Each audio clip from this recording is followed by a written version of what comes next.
the budget adopts the following 7 priorities.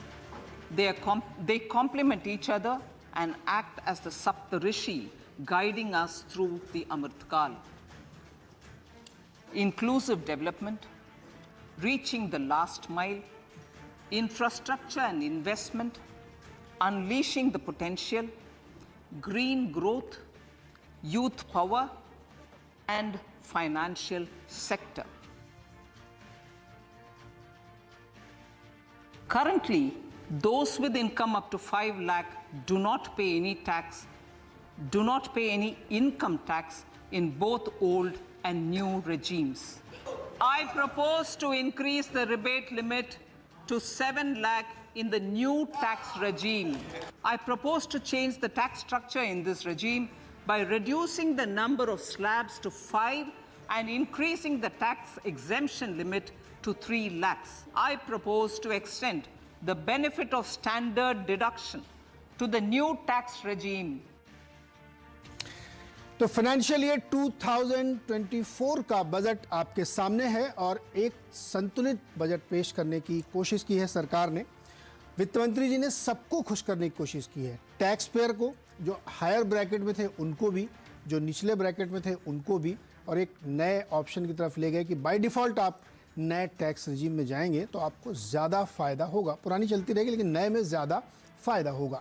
दूसरी तरफ capital expenditure ज़बरदस्त बढ़ोतरी की, 10 लाख करोड़, 33% की ग्रोथ है पिछले साल से। और अगर आप पिछले 4-5 सालों को देखें तो हर साल कैपिटल एक्सपेंडिचर बढ़ाया गया है, जो कि इंफ्रास्ट्रक्चर को बढ़ाने में खर्च किया जाएगा। इसके साथ ही रूरल इलाकों में, ट्राइबल इलाकों में, ग्रामीण इलाकों में किसानों के लिए, फिशरीज़ के लिए बहुत सारी जगहों पे बहुत सारी स्कीम्स चलाई गई हैं। लेकिन अगर इसका लब्बो-लुआब आप देखें कि नेट बजट किस तरह का स्वरूप दिखता है, इस बजट की रूपरेखा क्या बनती है, तो फोकस से दिखता है कि इंफ्रास्ट्रक्चर मजबूत करना है और एक सस्टेनेबल इंस्टीट्यूशनल ग्रोथ की तरफ देश को ले जाना है। और ये कुछ आपको ये अंदाज़ा दिखता है कि अगले 10, 15, 20, 25 साल की जो बातें हम लोग कर रहे हैं अमृतकाल की, उसकी तरफ इशारा करता है। एक और चीज़ है इसमें कि कंटिन्यूटी है इस सरकार के बजट में, हर साल फोकस इंफ्रास्ट्रक्चर पे है। पॉपुलिज्म का तड़का आप देख सकते हैं अगर आप देखना चाहें, लेकिन बेसिक्स पे कोई कॉम्प्रोमाइज़ नहीं किया गया है। और जो मैथ है पूरी बजट की, वो भी ठीक लगती है, क्योंकि फिस्कल डेफिसिट 6 से नीचे का टारगेट दिया है जो उनको लगता है कि होगा। अगले साल की ग्रोथ जो रखी गई सर्वे में वो 6.5 अगर मिड पॉइंट आप लेके चलें तो वो है। लेकिन उसके बावजूद सभी वर्गों को खुश करना, सबके लिए कुछ ना कुछ करना, ये एक बहुत महत्वपूर्ण इस बजट की है। और लोगों के हाथ में डिस्पोजेबल इनकम आएगी, डिस्क्रिशनरी इनकम काफ़ी बढ़ेगी, तो जिससे एक ग्रोथ को फ्यूल मिल सकता है। इसी को समझने की कोशिश करेंगे कि क्या ये बजट राइट डायरेक्शन में है, बजट की मैथ बिल्कुल इंटैक्ट है और बैलेंस शीट बैलेंस है कि नहीं है, बोरोइंग कैसे हो पाएगी नहीं हो पाएगी, इन सब मुद्दों पे हम आज बातचीत करेंगे और हमारी आपकी ज़िंदगी में क्या फ़र्क पड़ने वाला है, ये खास फोकस होगा। बातचीत के हमारे साथ बेहद खास 4 मेहमान हैं। मेरे साथ हैं आईटीसी के chairman and managing director Sanjiv Puri sahab, Boston Consulting Group के chairman Asia Pacific Janmejay Sinha sir, Sundaram Mutual Fund के managing director and CEO Sunil Subramaniam sir, और टैक्स गुरु और जाने माने सीए शरद कोहली जी। आप सबका सर बहुत बहुत स्वागत है। संजीव सर, बिल्कुल सिंपल सा सवाल है, आपको ये बजट कैसा लगा? क्या ये एक ग्रोथ ओरिएंटेड बजट आपको दिखता है, या आपको एक लगता है कि पॉपुलिज्म का तड़का भी है, या आपको लगता है कि थोड़ा थोड़ा इसमें इलेक्शन का भी फ्लेवर डाल दिया गया है? Thank you. ये डेफिनेटली एक ग्रोथ ओरिएंटेड बजट है, सिर्फ ग्रोथ ओरिएंटेड नहीं है, ये प्रोग्रेसिव बजट है, इंक्लूसिव बजट है। It is a budget also जिसमें प्रूडेंस इस्तेमाल किया है, बैलेंस किया है, फिस्कल डेफिसिट को भी कैलिब्रेट किया है। और एक बहुत ही महत्वपूर्ण बात यह है कि अगर हम पिछले 2 बजट्स देखें और इसको देखें तो एक clarity of thought and clarity of strategy and consistency एक थीम नजर आ रही है on the way that the economy will be developed, the way that inclusive growth will take place, the way that competitiveness of the economy will be developed.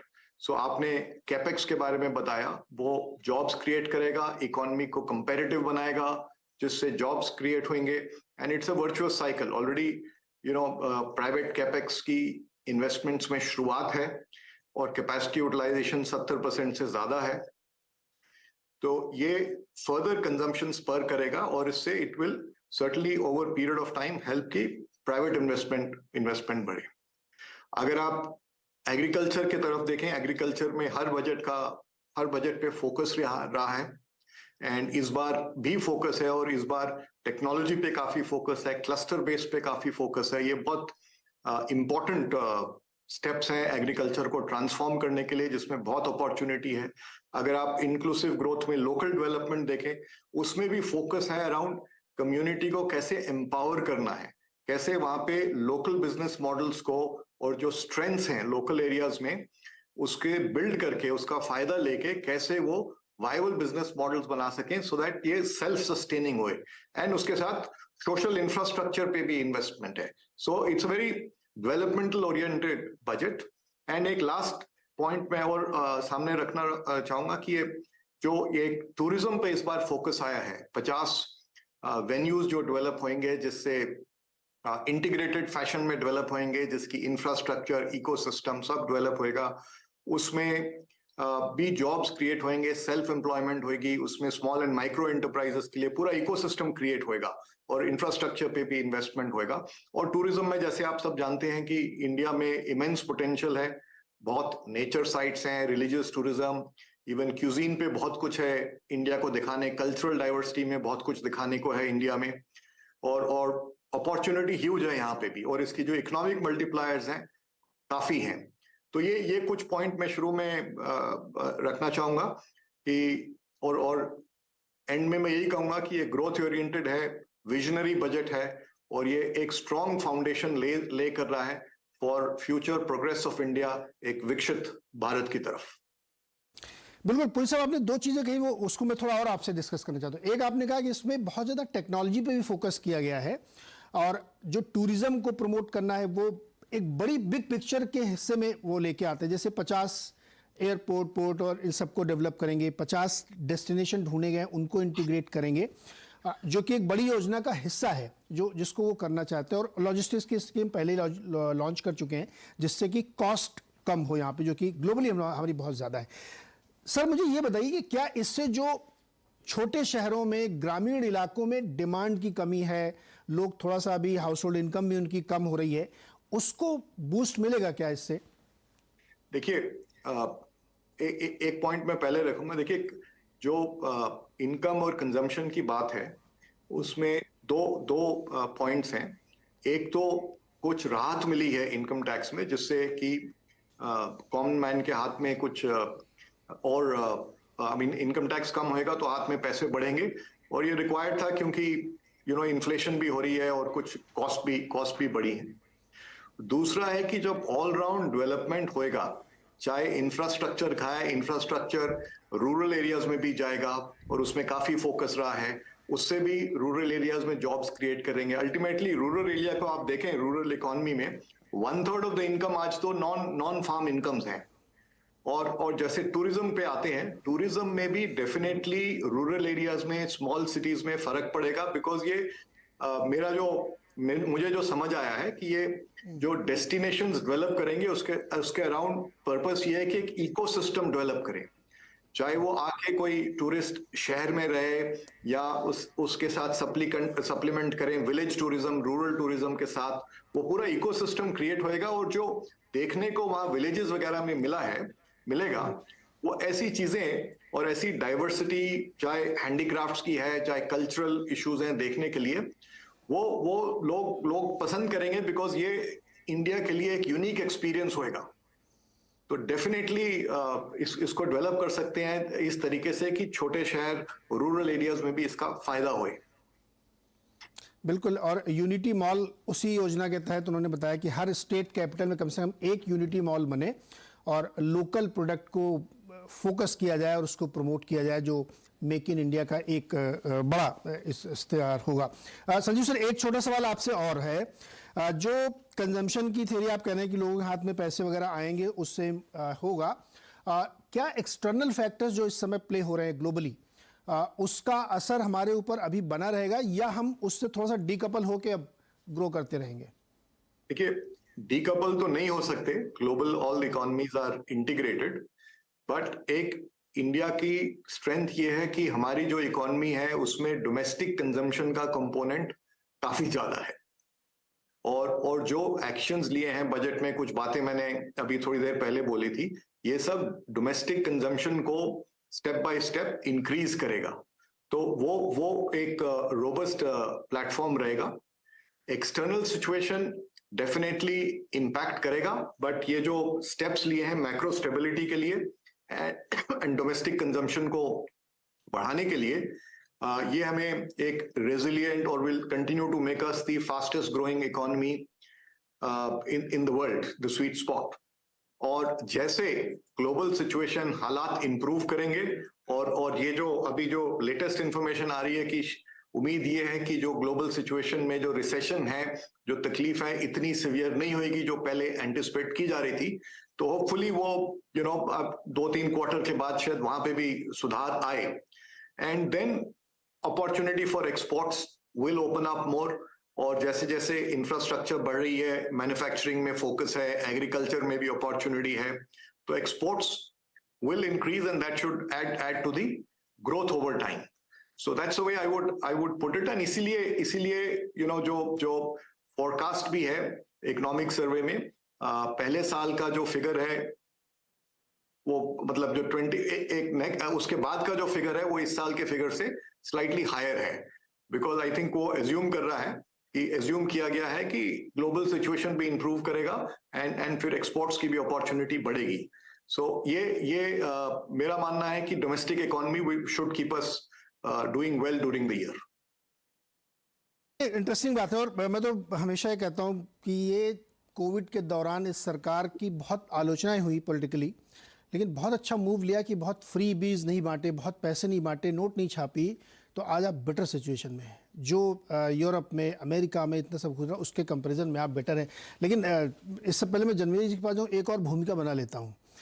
आपके मामले में बहुत कुछ हुआ है सर, है ना? टैक्स में बहुत हुआ, MIS में बहुत हुआ, इंश्योरेंस में बहुत हुआ, एक एक करके लेते। पहले तो अमीरों गरीबों दोनों को बढ़िया टैक्स में स्लैब नीचे कर दिए। बिल्कुल, पर मुझे ये नहीं पक्का है कि अमीरों ने मांगा था कि नहीं मांगा था, क्योंकि मतलब वो तो पहले ही दे सकते थे, 42% देते थे। खैर चलिए, जो आया ठीक है, जो आ जाए अच्छी बात है।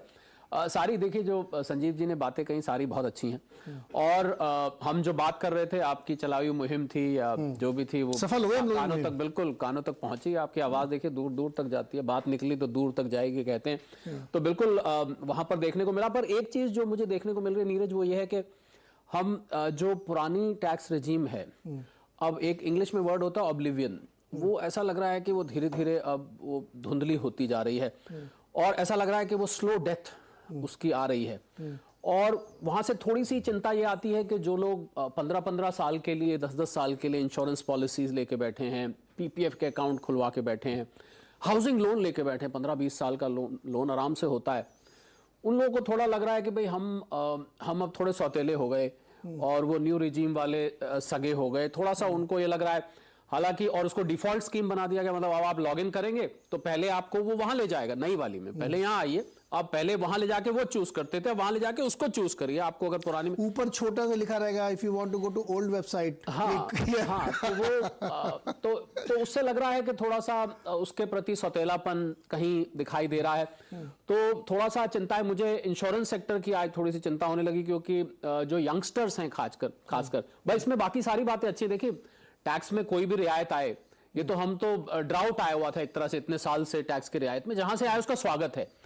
पर जो यंग लोग ज्वाइन कर रहे हैं टैक्स रिजीम, वो मैं आज कुछ लोगों को मैंने फोन किया, और मैंने फोन करके उनसे बात करी, तो वो कहते हैं जी, अब एक यंग लड़का था, वो इंस्टीट्यूट से रिक्रूट हुआ था, 1.5 लाख के करीब सैलरी पे कैंपस प्लेसमेंट था, तो उसने कहा मुझे तो आया था एजेंट आज इंश्योरेंस देने, और मुझे कहता आप PPF शुरू करिए, यंग एज में शुरू करिए। कहता मैंने तो आज मूड बदल दिया। मैंने कहा क्यों?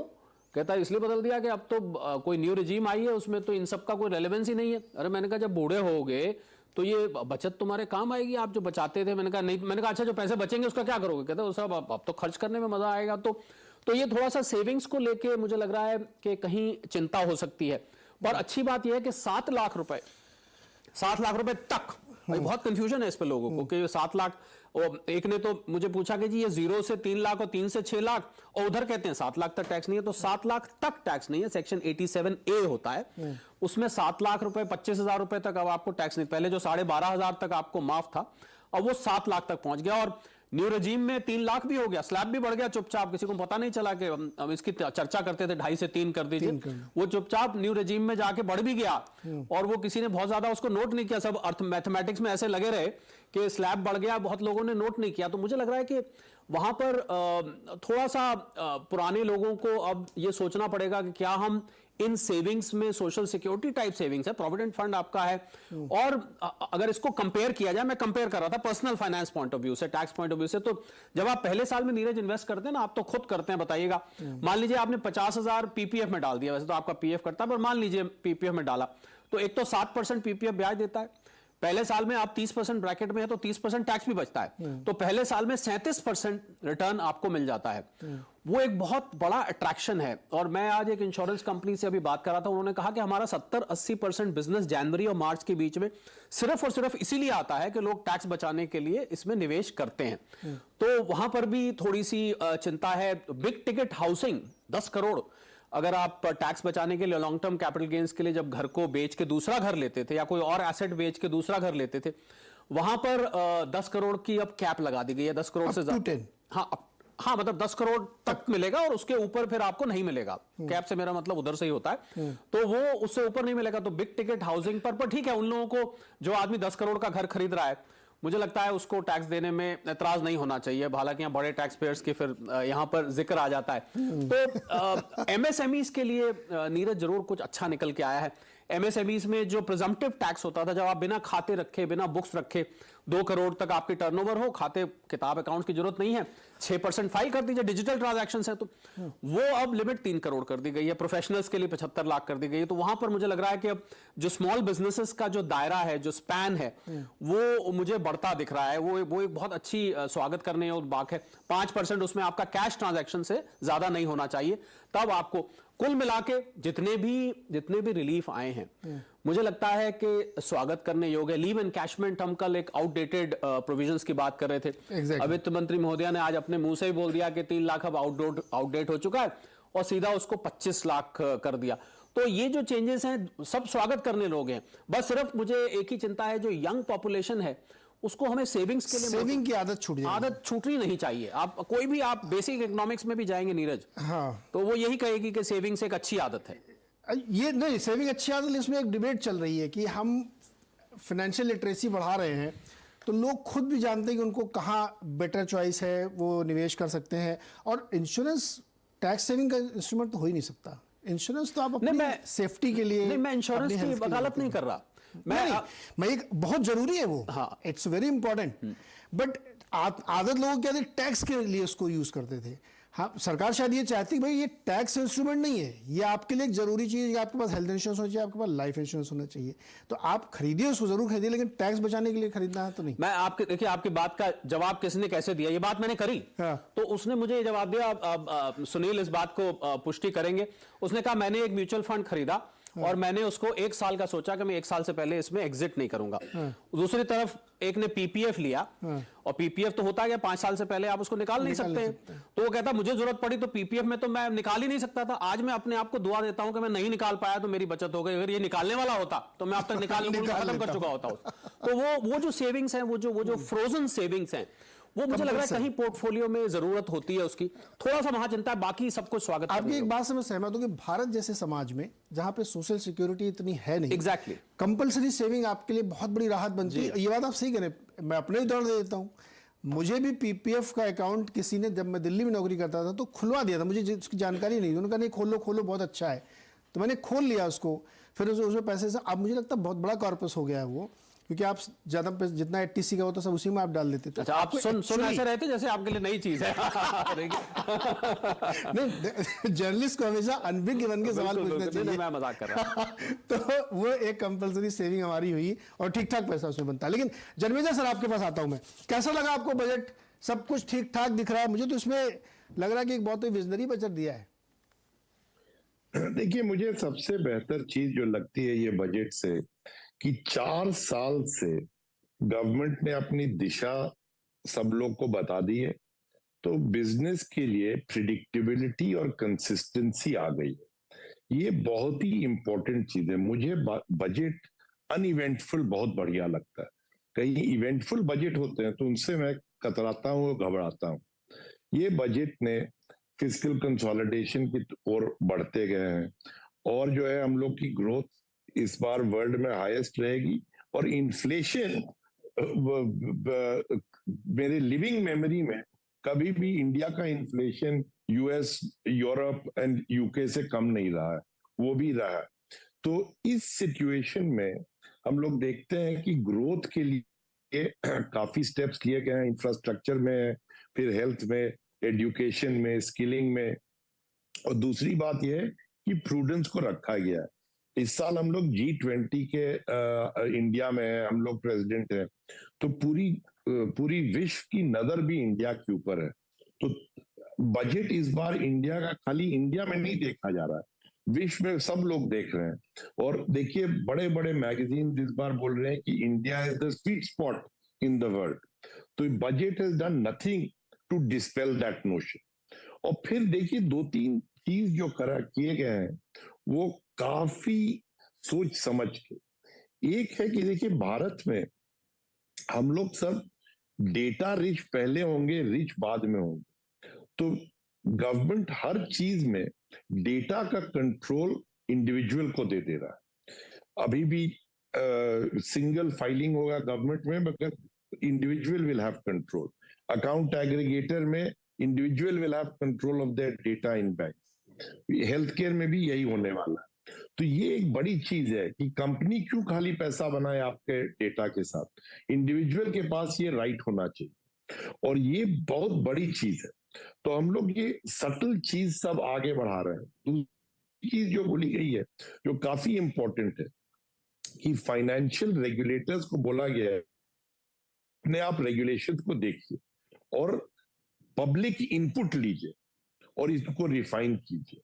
हम लोग के काफी फाइनेंशियल सेक्टर रेगुलेशंस में कंसिस्टेंसी एंड सीमलेसनेस की जरूरत। क्यों सेबी का कुछ जरूरत हो, आरबीआई के अलग हो, तो इसको थोड़ा कंफॉर्मिटी लाना है इसमें, और इसके ऊपर भी फिर आगे बढ़े हैं हम लोग। तो ये सब जो मुझे लगता है कि बड़े इंपॉर्टेंट स्टेप्स हैं जिसके बारे में उतनी चर्चा नहीं हुई है, मगर ये इंपॉर्टेंट है। लॉन्ग टर्म के लिए भारत में ये बेनिफिट बढ़ते जा रहा है। हम लोग का टेक्स स्टैक जो है वो सब तरफ ले जाया जा रहा है, और जो 7 प्रायोरिटी दिखाए गए सबको इक्वली पैसा नहीं दिया गया, मगर एटलीस्ट बोल दिया गया है कि ये चीजों पर गवर्नमेंट आगे बढ़ेगी। इंफ्रास्ट्रक्चर है, ग्रीन ट्रांजिशन है। ग्रीन ट्रांजिशन के लिए मुझे इच्छा होती कि और पैसा जाता, नहीं गया। मुझे इच्छा थी कि थोड़ा डाइवेस्टमेंट और होता फाइनेंशियल इंस्टीट्यूशंस का, मगर वो पहले बोला गया है और ये नहीं बोला गया कि नहीं होगा। तो अभी भी मैं ये अपेक्षा रखता हूँ कि शायद 2-3 बैंक को 50% के नीचे ले आया जाए, तो उससे काफी पैसा और चला जाएगा गवर्नमेंट के लिए। वो डिसइन्वेस्टमेंट टारगेट ऑफ 61,000 करोड़, मुझे इच्छा है कि उसको और ऊंचा ले जाया जाए। मगर बजट सेंसिबल, प्रूडेंट, साफ, स्ट्रॉन्ग, सॉलिड, हम बड़े सेटिस्फाइड हैं ये बजट से। सर काफी पैसा आपकी इंडस्ट्री की तरफ आएगा? वही मैं बात मेरा टैक्स बचा तो मैं इधर जाऊंगा फिर। नहीं, आप सोच लीजिए ना कि long term savings, lack of social security बात कर रहे थे, तो ये एटीसी के अंदर क्या शामिल था? आपको पीपीएफ था, पीएफ था, नेशनल सेविंग सर्टिफिकेट्स थे, अपने हाउसिंग लोन के प्रिंसिपल थी, राइट, और इंश्योरेंस की प्रीमियम, राइट। अब ये नए टैक्स रिजीम में अगर वो सब ऑप्शन बंद हो गए, अब थोड़ी जाके उन्होंने पैसा लगाएंगे ना, तो आपके जो बचत हुआ है टैक्स में, क्योंकि नई रिजीम में जाएंगे तो आपकी डिस्पोजेबल इनकम और भी बढ़ जाएगी। तो नेचुरली ओनली ऑप्शन जो रहता है म्यूचुअल फंड के थ्रू, एसआईपी के थ्रू लॉन्ग टर्म में अपना सोशल सिक्योरिटी कायम रखे।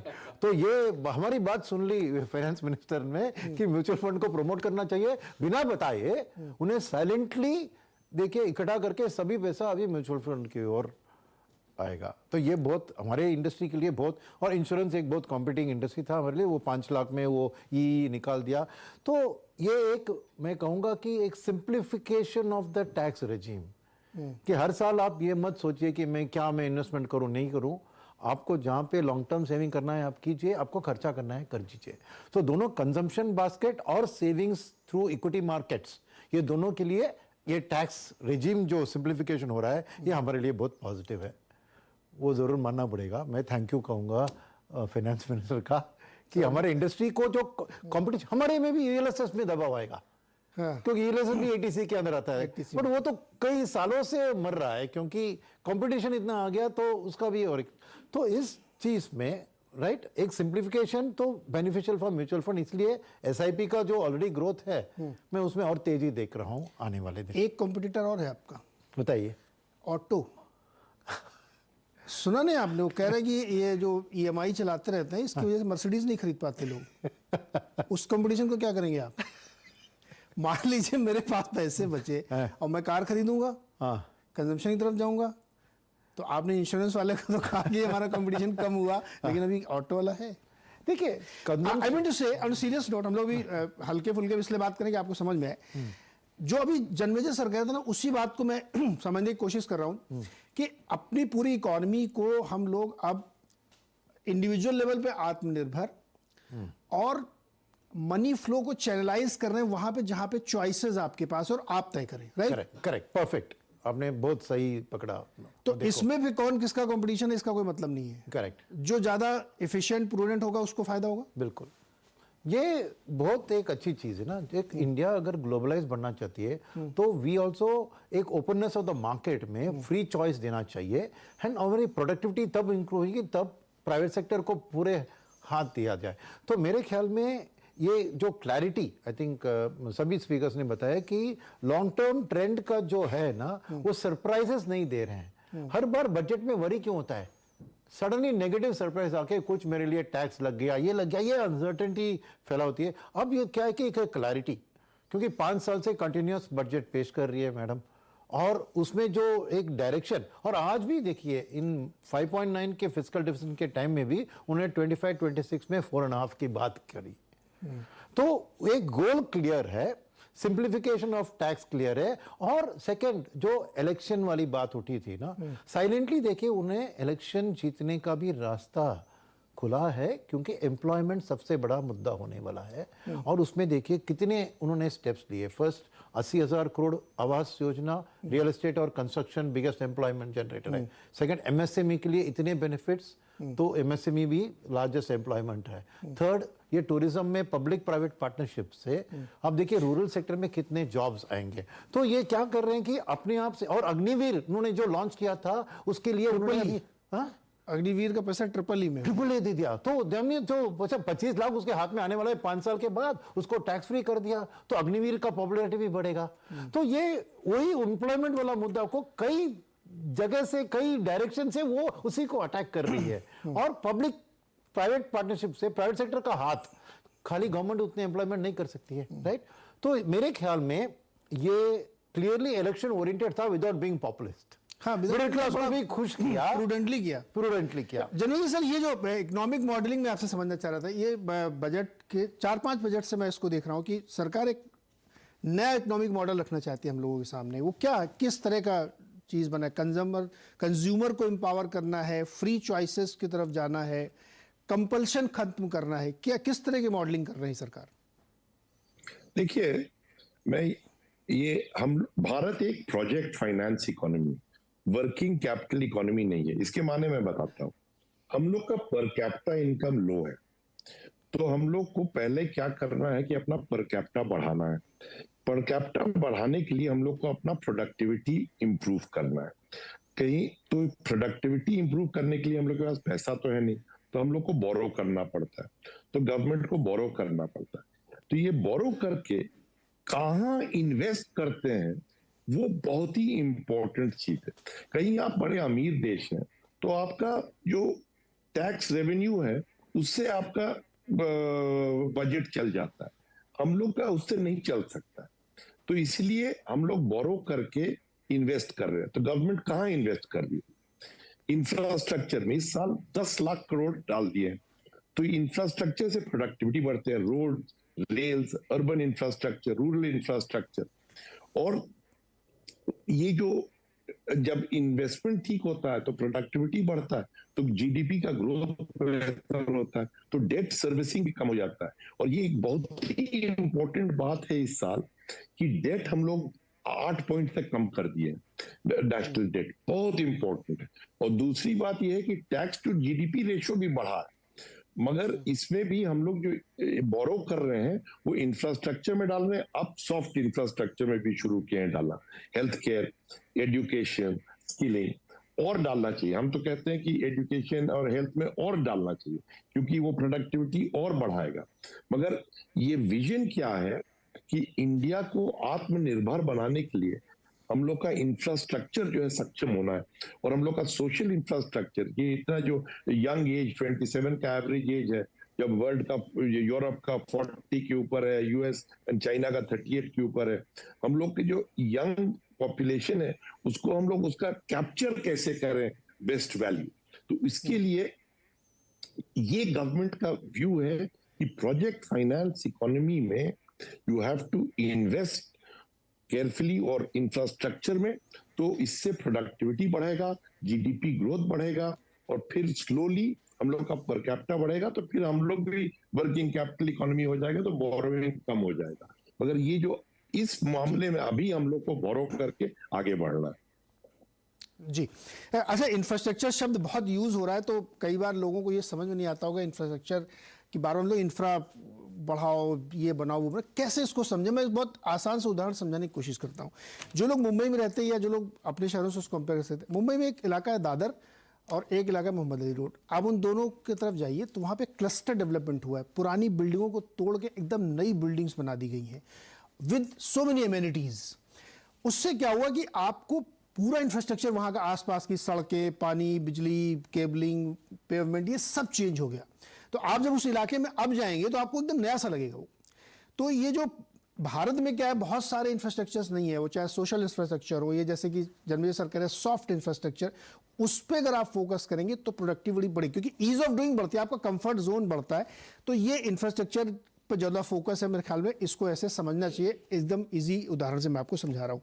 लेकिन संजीव सर, मुझे ये बताइए कि प्राइवेट इन्वेस्टमेंट अभी भी ठंडा है, सरकार पे ज़्यादा फोकस है, वही ज़्यादा खर्चा कर रहे हैं, क्यों? का पॉइंट सही है। उसमें ऐसे है कि बिकॉज ये एक कोविड पीरियड से इकोनॉमी गुजरी है जहां पे डिमांड कुछ सेक्टर्स में स्ट्रेस में थे और कैपेसिटी यूटिलाइजेशंस लो थे, तो इन्वेस्टमेंट कम हो रहा था। अभी जैसे कैपेसिटी यूटिलाइजेशन 70% से ऊपर है, ये सीआईआई के सर्वे में भी आया है कि कैपेसिटी यूटिलाइजेशन कहीं कहीं सेक्टर्स में 80 भी क्रॉस हो गया है, और द ऑप्टिमिज्म इज देयर कि आगे जाके इन्वेस्टमेंट्स होंगे। So it will pick up and you see जो मैक्रोज हैं इन्वेस्टमेंट के लिए, और हमें एक्नॉलेज करना चाहिए एज प्राइवेट इंडस्ट्री की सरकार की तरफ से काफी प्रोग्रेसिव स्टेप्स हुए हैं टू ड्राइव प्राइवेट इन्वेस्टमेंट। पहले इनकम टैक्स, कॉर्पोरेट टैक्स में वो चेंज हुआ था, फिर पीएलआई स्कीम्स आई थी। सो ये नंबर ऑफ स्टेप्स हुए हैं, बैलेंस शीट्स कंपनीज के, बैंक्स के बेटर हैं, so capacity to invest is there, earnings are better, so all the macros are good, capacity utilization is picking up, और साथ साथ capital expenditure from the government is continuing which will further spur consumption. So मुझे तो उम्मीद है कि आगे जाके डेफिनेटली इन्वेस्टमेंट होएगा। ऑलरेडी किसी सेक्टर्स में जैसे केमिकल्स हैं, मेटल्स हैं, हेवी इंजीनियरिंग है, कंस्ट्रक्शन रिलेटेड है, और मैं अपने सेक्टर्स जैसे फूड एंड बेवरेज है उसमें भी मुझे मालूम है इन्वेस्टमेंट स्टार्ट हो गए हैं, हो रहे हैं। सो ये डेफिनेटली पिकअप करेगा। The only risk in some sectors people may be concerned about is कि जो external sector से demand का जो issue है उसमें कुछ concerns हो सकते हैं, but apart from that जो situation है, हालात काफी better हैं, और मुझे उम्मीद है कि और आगे जाके ये प्राइवेट इन्वेस्टमेंट जरूर आएगा। आई थिंक सरकार की तरफ से काफी प्रोग्रेसिव स्टेप्स लिए हैं, और अभी मैं कहूंगा कि प्राइवेट सेक्टर की भी बारी है आगे बढ़ के इन्वेस्टमेंट बढ़ाना। बिल्कुल। अच्छा, मैं हमेशा ये कहता हूँ कि देश के लिए BSP बहुत जरूरी है, उसमें L और लगा दिया मैंने, BSPL, बिजली, सड़क, पानी एंड लॉ एंड ऑर्डर। इतना काम सरकार कर दे, बाकी सब प्राइवेट करेंगे। मैं इसको इसलिए कह रहा हूँ, देखिए जन्मेजय सर बैठे हुए, पुरी सर, हम बहुत सीनियर लोग हैं तो जानते हैं, रोड का जो इंफ्रास्ट्रक्चर नेटवर्क देश में क्रिएट हुआ है ना, उसने आपकी मोबिलिटी बढ़ा दी है। Road is nothing but extension of your legs, कि आप कितनी तेजी से मूव कर पाते हैं, और उस मूवमेंट के साथ आपके साथ एक पावर जुड़ी हुई, एनर्जी आपको मूव कराने के लिए ज़रूरी है, और फिर उसके लिए आपको पैसे चाहिए। अगर इतनी व्यवस्था सरकार कर दे तो इंडस्ट्री अपने आप जाएगी, और वो जो पुलिस आप करें वो थोड़ा लैग से जाएगी ना, पहले तो आप बनाइए ना, तो वो इंफ्रास्ट्रक्चर वाला इशू तुम्हें ठीक लगता है। लेकिन इसमें एक हाँ, पॉइंट में सी आप पूछ रहे हैं कि इंफ्रा, लोग भी बात करते हैं कि इंफ्रा, बट ये अंडरलाइंग इंफ्रा क्यों, ये बहुत लोग समझ नहीं पाते हैं। ये इंफ्रा इसलिए क्योंकि पहली बात है कि अगर आप 1 रुपया रेवेन्यू एक्सपेंडिचर जैसे नरेगा में खर्चा किया या सैलरीज में, वो समझिए कि 2 या 3 क्वार्टर में फिसल जाता है। मेरा 1 रुपया अगर इंफ्रा कैपेक्स में तो 4 साल के लिए उसका इंपैक्ट इकोनॉमी के ऊपर दिखता है। इसको कहते हैं कैपेक्स मल्टीप्लायर इफेक्ट। वो बात एक। सेकंड बात यह है कि चीन अमेरिका को $500 बिलियन एक्सपोर्ट करती है, हम $50 बिलियन एक्सपोर्ट करते हैं।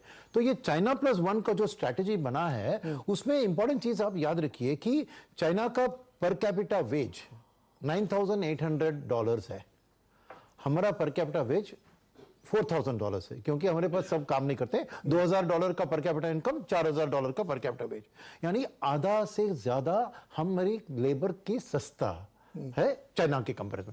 सेकंड, चाइना में अगले 10 साल में 20 लाख लोग वर्किंग पॉपुलेशन से बाहर निकल रहे हैं, हमारा 30 साल के लिए लोग जुड़ते जाने वाले हैं। तो इतनी भयंकर एडवांटेज के बावजूद क्यों हमारी जो फॉरेनर्स आके यहाँ मैन्युफैक्चरिंग के लिए इस्तेमाल करें, क्यों बढ़ा नहीं? उसका आंसर है कि एक पोर्ट में एक शिप को लगता है 27 दिन आके डॉक करके सामान उतार के वापस जाने में, चाइना में 5 दिन में होता है। सेकंड, फैक्ट्री अब लगाते हैं जहां रॉ मटेरियल मिलता है, पोर्ट तक आपको लेके जाना है, वो इंडिया में बहुत खराब चीज है। तो मेन रीजन इंफ्रास्ट्रक्चर देखिए कि अगर इंडिया का पॉपुलेशन का एडवांटेज और लैंड का अवेलेबिलिटी का एडवांटेज उठाना है, तो हमें ये रोड, रिवर, ये जो ट्रांसपोर्टेशन होता है गुड्स का, अगर उसको हम फास्टर स्पीडर में नहीं करते हैं तो कोई फॉरेनर यहाँ के मैन्युफैक्चर नहीं करेगा।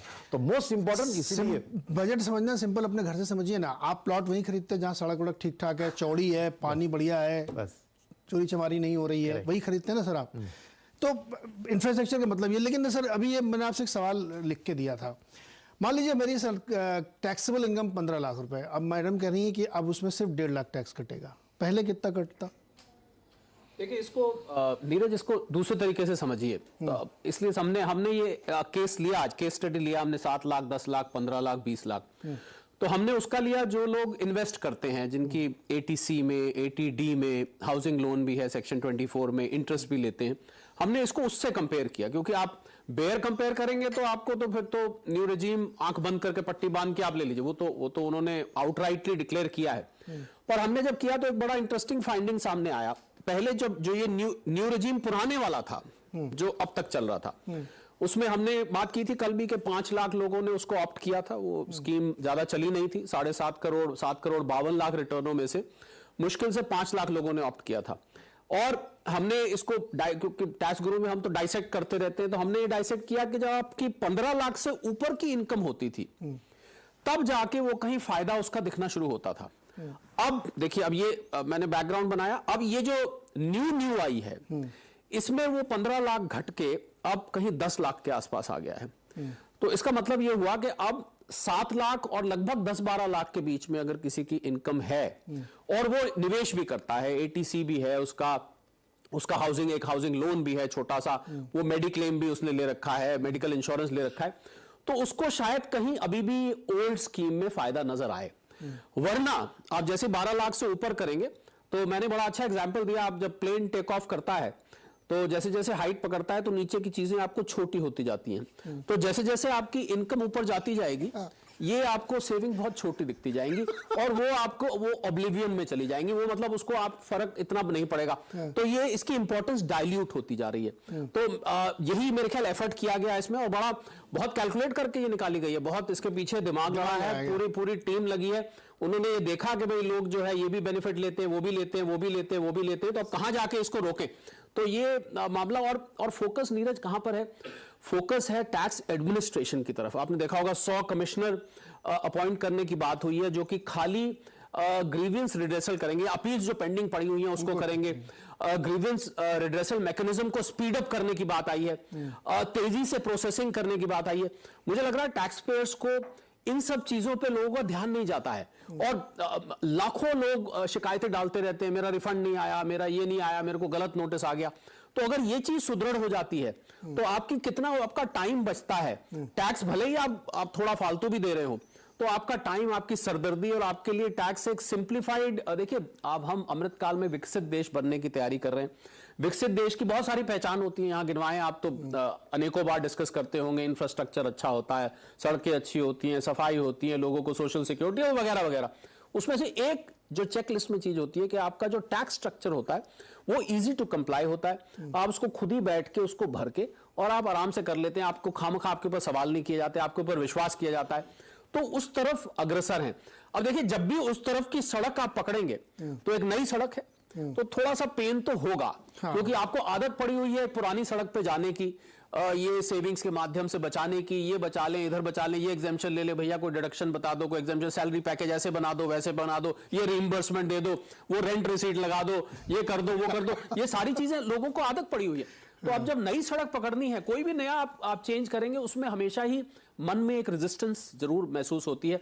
मुझे लग रहा है कुछ ऐसा ही हाल है और जैसे जैसे आप इस पे आगे बढ़ते जाएंगे धीरे धीरे बोलते जाएंगे। मोटे तौर पे 15 लाख से ऊपर अगर आपकी टैक्सेबल इनकम है तो ये नई स्कीम, तो नई स्कीम आपके लिए। और ये तब है अगर आपके पास हाउसिंग लोन भी है, आप 80C 80D भी कर रहे हैं, तब भी आपके लिए ये फायदेमंद होने वाली है। ये हमने कैलकुलेशन आज दिन में करके देख लिया। तो भाई ये टेक अवे है इसका। देखिए 15 लाख से ऊपर अगर आपकी टैक्सेबल इनकम है तो आपके लिए न्यू रिजीम बहुत फायदे का होगा। उसमें आपको ज्यादा पैसे बचेंगे और आप अपनी मर्जी से खर्चा करें, बचाएं, इंश्योरेंस खरीदें, म्यूचुअल फंड खरीदें और डायरेक्ट इक्विटी में लगाएं। और नीरज आपकी बात में अगर थोड़ा बहुत कहीं डाउट भी था तो उस डाउट को भी दूर किया गया कि स्टैंडर्ड डिडक्शन जो वो भी शामिल है, वो भी न्यू टैक्स रिजीम में चल के आ गई। कि मान लीजिए किसी को अभी फिर भी लगता है कि पुरानी रिजीम अच्छी है तो लीजिए हम स्टैंडर्ड डिडक्शन भी आपको दे देते हैं। इसीलिए निर्मला मैम ने कहा था डिफॉल्ट है ये। बिल्कुल डिफॉल्ट डिफॉल्ट तो अब लॉग इन करेंगे तो आपको सीधा वहीं मिल जाएगा। पुरानी चूज करिए है तो आप जाइए, वरना आप तो इसी में आएंगे। 1 अप्रैल से बहुत सारे ट्रांजिशन में हो सकते हैं। छोटा सा एक ब्रेक लूंगा सर, लेकिन ब्रेक से लौट के आएंगे तो अभी एक दो चीजें और मेरे मन में है और आपसे भी रिलेटेड। ये तो MIS में समझाइएगा, इसमें भी बड़ा रिजेक्ट किया है। और एक मुझे लगता है कि वो है तो बहुत छोटी सी चीज शायद हो सकती है लेकिन बड़ी है। जैसे महिलाओं को उन्होंने 7.5% पे 2 साल के लिए FD अलाउ की है, महिला सम्मान है। सर ये बहुत बड़ा वोट बैंक है सर। 50% आबादी को अट्रैक्ट करना है आप 7.5% इस माहौल में, क्योंकि महिला अपने पैसे जो सेव करें वो उनके अपने पास है 2 साल के लिए कम से कम। छोटे से ब्रेक के बाद इस पर थोड़ी चर्चा करेंगे।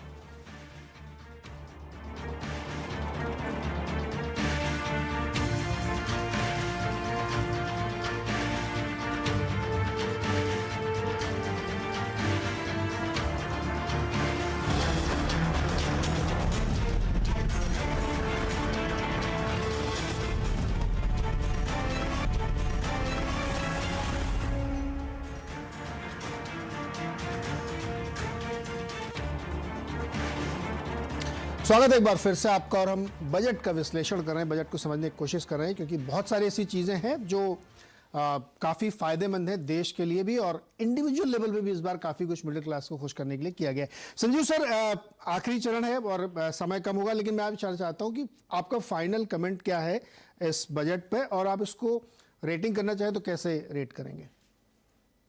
देखिए बजट तो बहुत बढ़िया है। ये पूरा सोच के comprehensive and consistent thinking reflect करती है, वेरी प्रोग्रेसिव है। जैसे कि मेरे अभी कोलीग ने यहाँ बताया भी, even the software issues like digital के बारे में बहुत लॉन्ग टर्म व्यू ली गई है। सो इसमें इंक्लूसिव ग्रोथ है, टेक्नोलॉजी है, ग्रीन ग्रोथ है, लोकल डेवलपमेंटल मॉडल्स हैं। So it's a very comprehensive budget और ये जो एक विजन है विकसित भारत की, उसके लिए एक रास्ता कह लें या एक फाउंडेशन कह लें, ये ले कर रहा है। और इकोनॉमी के लिए, सोशल इकोनॉमिक डेवलपमेंट के लिए मैं समझता हूँ ये बहुत फायदेमंद रहेगा। क्लैरिफिकेशन क्वेश्चन, जो ये सिगरेट पे टैक्स लगा है, इसका इफेक्टिव रेट कितना होगा आप लोगों के ऊपर? देखिए, मैं ये क्वेश्चन काफी बार मेरे से आज पूछा गया है, और जो मैंने पहले बताया मैं वही बताऊंगा। मैं CII की तरफ से आया हूं, तो मैं अपनी कंपनी के लिए आपसे कभी और जुड़ के बात कर सकता हूं, आज नहीं करना चाहूंगा। आप मुझे अलग से बात कर लेंगे इस पे। हाँ, okay sir, okay, no problem, no problem. Janmejay sir, आप कैसे फाइनली इसको रेट करेंगे? और अगर आपको इस पे एक नोट लिखना हो, मान लीजिए छोटा सा, तो क्या लिखेंगे सर आप?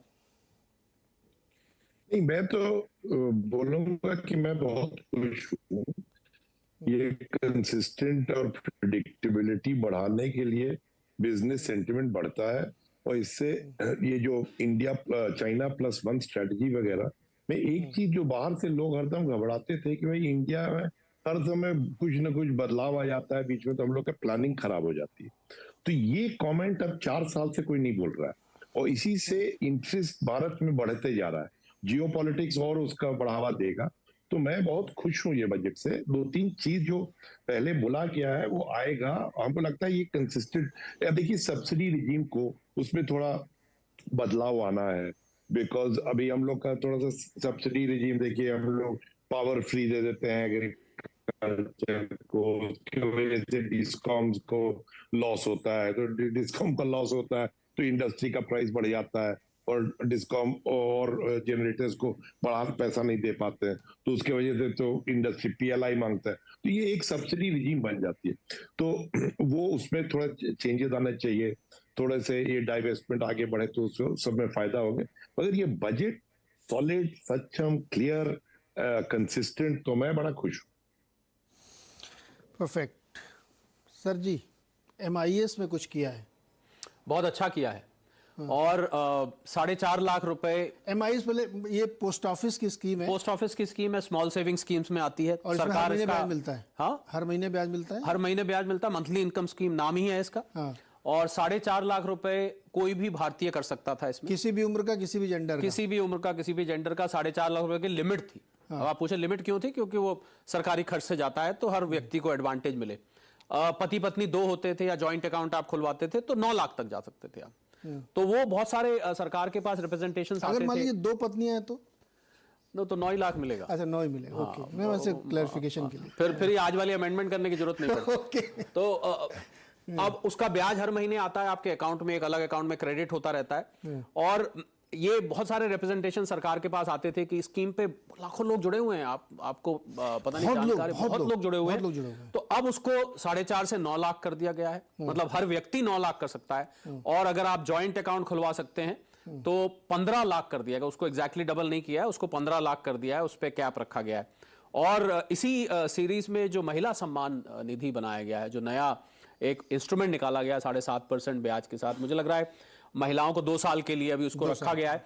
तो मैं रिपब्लिक डे परेड देख रहा था, नीरज मेरे घर के बहुत नजदीक होती है, तो वहां इस बार महिलाओं पर बहुत जोर था। आपने पता नहीं देखी कि नहीं देखी, सब जितनी भी बटालियन चल रही थी सारी की सारी महिलाएं थी, बैंड्स भी महिला। तो मुझे लग रहा है उसी विमेन एम्पावरमेंट को एक्सटेंड करते हुए, उसी मुहिम को आगे चलाते हुए ये 2 साल के लिए लगाई गई। और 50% हमारी महिलाएं हैं देश में, ये तो इस बात से आप इनकार नहीं कर सकते। तो महिला के सम्मान और उसका प्रयोग विमेन एम्पावरमेंट के लिए किया जाएगा, उससे जो कॉर्पस इकट्ठा होगा वो महिलाओं के लिए किया जाएगा। मुझे लग रहा है बहुत अच्छा एक सिग्नल जाता है जेंडर एम्पावरमेंट की तरफ कि हम महिलाओं के लिए अलग से भी फंड, ऐसा नहीं है बाकी तो जितने भी एलोकेशन है सब कुछ 50-50 है। आप जितना पूरा 45 लाख का बजट में कहूं तो 22.5 लाख 50-50 है। 50-50 पर महिलाओं के लिए अलग से ये अनाउंसमेंट मुझे लगता है महिलाओं में बहुत उत्साह पैदा करेगी, ये देखते हुए कि देश की मात्र 23% महिलाएं कामकाज करती हैं। करेक्ट, सिर्फ 23%, मतलब 100 में से 23 महिलाएं। हालांकि मैं जो गृहिणियां हैं मैं मानता हूं कि वो भी बहुत ही यूजफुल काम करती हैं, वो इकोनॉमी को चलाने में इनडायरेक्टली, टेक्निकली पेड नहीं है, इकोनॉमिक इसलिए काउंट नहीं हो पाता। हाँ, वो इकोनॉमिक पार्टिसिपेशन में हम उनको नहीं गिनते हैं। हाँ। तो उसको देखते हुए मुझे लग रहा है बहुत अच्छा कदम है। और सेविंग्स, ये सुनील बताएंगे कि ये जो MIS से जो है क्या म्यूचुअल फंड में फर्क पड़ेगा, क्योंकि बहुत सारे लोग इसको लिए तैयार बैठे हैं इसमें लगाने के लिए, तो क्या वो आपके हिस्से का ले जाएंगे या वो नया आएगा? दूसरा कंपटीशन आ गया तो बताइए। तो आपके हिस्से का ले जाएंगे वो, या आपको लगता है कि नया आएगा? उसमें ज्यादा रिटर्न मिलेगा।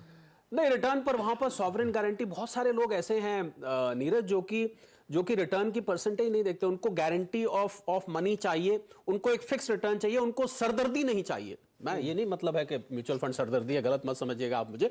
मेरा मतलब ये है कि उनको वो देखते ही नहीं दूसरी तरफ। मैंने कितने लोगों को स्टॉक मार्केट पे एजुकेट करने की कोशिश करी है, म्यूचुअल फंड्स का आप बताइए कि म्यूचुअल फंड सही है, बहुत सही है, बहुत बहुत सही है, पर वो कहते हैं हमें तो भैया टेंशन फ्री चाहिए, और ऐसे लोगों की गिनती तादाद बहुत बड़ी है। तो मैं उन लोगों की बात कर रहा था। हालांकि over a period of time उनको नजर आएगा कि 7% जो MIS रिटर्न देता है, और अगर आप म्यूचुअल फंड में 15, 20, 25, 50% तक जनरेट कर सकते हैं तो कहीं मुकाबला ही नहीं है उसका। पर क्योंकि लॉन्ग टर्म में मेरे ख्याल में 15-17% रिटर्न तो म्यूचुअल फंड अच्छा है तो आराम से निकल जाता है आपका, अगर आप 5-10 साल का व्यू लेके चले। इसमें लगे वो 7.5, हाँ, 7, 7.5, 7, सवा 7 के बीच में रिटर्न है, और टैक्सेबल है, कोई कई टैक्स एग्जेम्पशन नहीं है। और MIS ये आपके कहीं ATC किटी में भी नहीं आता है, ये उसका हिस्सा नहीं है। अच्छा। जो आपकी 5 साल की फिक्स डिपॉजिट्स होती हैं वो ATC के पोर्टफोलियो में आती हैं, ये MIS ATC में कहीं नहीं आता है। तो ये एक इंडिपेंडेंट MIS चल रहा है और बहुत मशहूर है, ये बहुत ही मशहूर है। नहीं, ये पता है इसके बारे में, इसलिए मैंने पूछा है। बहुत मशहूर स्कीम है MIS, और बहुत सारे लोग इससे जुड़े हुए हैं। और आप देखिएगा जैसे ही ये खुलेगी, लोग लाएंगे, आप देखिएगा कि मुझे लग रहा है सरकार की जो फंडिंग है, जो बोरोइंग है, वो आपको यहाँ से बहुत बड़ी मदद। तो एक तीर से दो निशाने लगते हैं। एक तरफ आपके लिए लिक्विडिटी बढ़ जाती है जो सोर्सिंग है, दूसरी तरफ लोगों के लिए एक ऑल्टरनेट अच्छा निकल आता है। तो दोनों तरफ से it's a win win situation both ways. और मुझे तो मार्केट के लिए एकदम खुशी का बजट, क्योंकि मैं कहूँगा कि देखिए, इसमें लास्ट में मैं कहूँगा कि मैं समराइज कैसे कर रहा हूँ, मगर उससे पहले कि बजट का मकसद क्या होता है कि मल्टीपल कॉन्स्टिट्यूएंट्स होती है, उनको सेटिस्फाई करना है, और एक को दे दिया तो दूसरों को कम हो गया, तो इसका बैलेंसिंग बहुत इंपॉर्टेंट होता है। तो एक तरफ फॉरेनर्स, एक तरफ FIIs होते हैं, FDI वाले होते हैं, रेटिंग एजेंसीज होते हैं, दूसरी तरफ इंडियन कंपनियां होती हैं, फिर इंडियन इन्वेस्टर्स होते हैं, मिडिल क्लास होते हैं, राइट। स्टेट वर्सेस सेंटर एक प्रॉब्लम होती है, capital expenditure versus revenue expenditure problem होता है, कितना आप कैपिटल रिसीट्स डिसइन्वेस्टमेंट थ्रू करेंगे, कितना आप टैक्सेशन के थ्रू करेंगे। तो ये सब चीजों को बैलेंस करके आगे लेना, to make everybody reasonably satisfied, correct, वो काम उन्होंने बहुत बेहतर किया है इस बार। क्योंकि उन्होंने, देखिए, आप कैपेक्स की बढ़त की बात कर रहे हैं, आपको दो चीज मैं बताता हूं। एक, रेवेन्यू का नंबर फ्लैट है last year to this year, right. This year 10.5% का नॉमिनल GDP का ग्रोथ प्रोजेक्ट क्या है, वो एक्सट्रीमली रियलिस्टिक है। क्योंकि अगर इन्फ्लेशन आपको समझिए 5-6% पे रहा, तो खाली 4.5% का GDP ग्रोथ लिखा है, तो ये 10.5 को एक्सीड करने का बहुत चांसेस भी है, राइट। और रेवेन्यू को फ्लैट रखा, और जितना इनकम टैक्स में जो 3 लाख करोड़ का करीब इंक्रीज है, उसी को उन्होंने कैपेक्स में डिप्लॉय किया। एग्जैक्टली, समझे, वो मैथ, बजट के मैथ को मैनेज किया।